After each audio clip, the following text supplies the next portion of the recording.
Oh my god. This never happened before. The phone was completely full, which is crazy. So we heard the phone go out, and usually when that does is because the phone is too hot.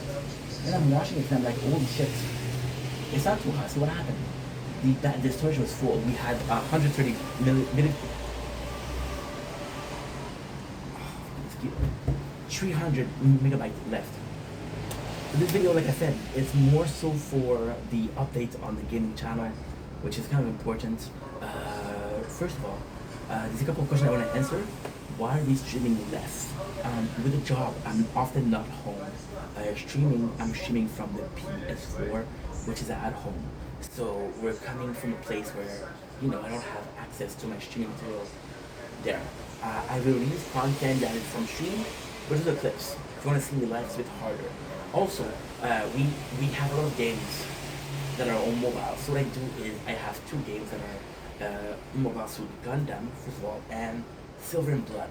Where we have two games, one to go in work and one from coming back home from work. So this is kind of important because, again, in the boss I'm doing nothing. In the boss I'm doing absolutely nothing. So that's first. This is why you don't see me often live. This is why you're seeing a lot of gaming from mobile. It's not perfect. The screen is all fucked up. What am I supposed to do? As first, second of all, why are we playing Battlefield Chronicle? So I promised you guys that Battlefield Chronicle was going to be the next game we played, and because Elden Ring is such a big game, I did a region, I want to take a break, then we're doing another region. And then when you're seeing me stream, the little time that I'm streaming, it is a stream of, drumroll please, Elden Ring, you're right. So why are we playing Elden Ring? Well, to be completely honest, Gundam, which is a game that we're playing right now, is extremely narrative heavy. So it's a lot of reading, it's a lot of story, then I have to recap it, so I have to focus. Silver and Blood, another game that is very narrative heavy. So the two games are sort of on the AFK side. So there's a lot of dialogue, and then the fighting is automatic. So dialogue, fighting that I don't have to do, dialogue. So they're both dialogue heavy. Now, what's going on is I'm kind of tired of dialogue because I talk a lot, but I listen a lot, which is tiring in itself. So Battlefield Chronicle would have been a third narrative game. Now, is Battlefield very heavy narratively? Not really. Like, not really. It isn't that bad. It's actually pretty good. But it brings the question, how much narrative is too much, you know? I used to play a game called Arknights.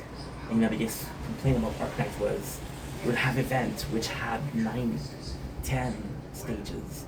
And every single time that you have an event, it would take you an hour 15, an hour 20 to read a single event. So you had an event that lasted 10 hours, which is great. We love them that last a long time. But it's just story. Like, I enjoy the story, but if I don't enjoy the story, so if I don't like the narrative or the plot of this event, and I don't give a shit, and I'm missing all of the reward because I didn't give enough of a shit.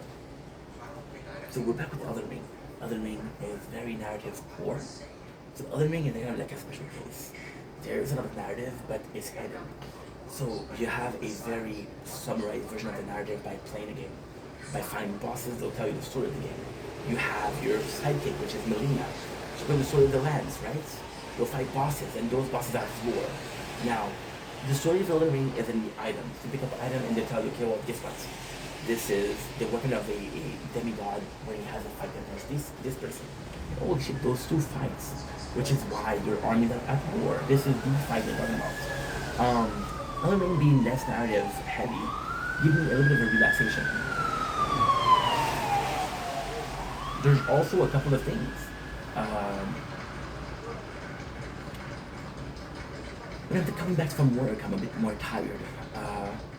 Elden Ring, which is for some fucking reason, which is very hard to understand, kind of feels like Borderlands. I know what you're gonna say, bro, this doesn't make any sense. So why I like Borderlands so much was there was no narrative. And the narrative it's not the most complex, so you play the game once, you understand it. The reason why I like Borderlands so much was because I could start a game, shoot people, and that was it. I didn't have to worry about, oh, I'm saving the world. I'm just a vault hunter. Elden Ring, you're saving the world, but are you a good guy or a bad guy? It's not precise. So it just felt like that. It just feels like I can take a break, and yeah, I can just turn that brain off. Also, Elden Ring being a bit less narrative heavy, it allows me to watch something in the background. For example, right now what we're doing is we're watching a lot of shows that we're recapping. A game like Elden Ring allows me to watch a show that I'm not going to recap. Also, you see me play a lot of Fortnite. Fortnite is also that because there's no story. I can just chill and relax. This is why we're playing Halloween and not like South Prodigal. This is why there's no stream to the channel. It's gonna be a while before it gets back to normal. In a perfect world, it gets back to normal very simply because we're used to working, we're used to having to go to work, we're used to waking up at a certain time. Right now, it's still a period of adaptation. You know, last week I didn't complain about it, but last week just standing on my feet was painful. Just that was painful. Why? Well, just because it was. You're not used to it. You're not used to standing on your feet for 8 hours. You know. So for you guys are asking me on the main channel, why aren't you working out? It's kind of tired. So, Elden Ring is a way of making content. Well, I'm really making content. Anyway, love guys, take it easy. Peace.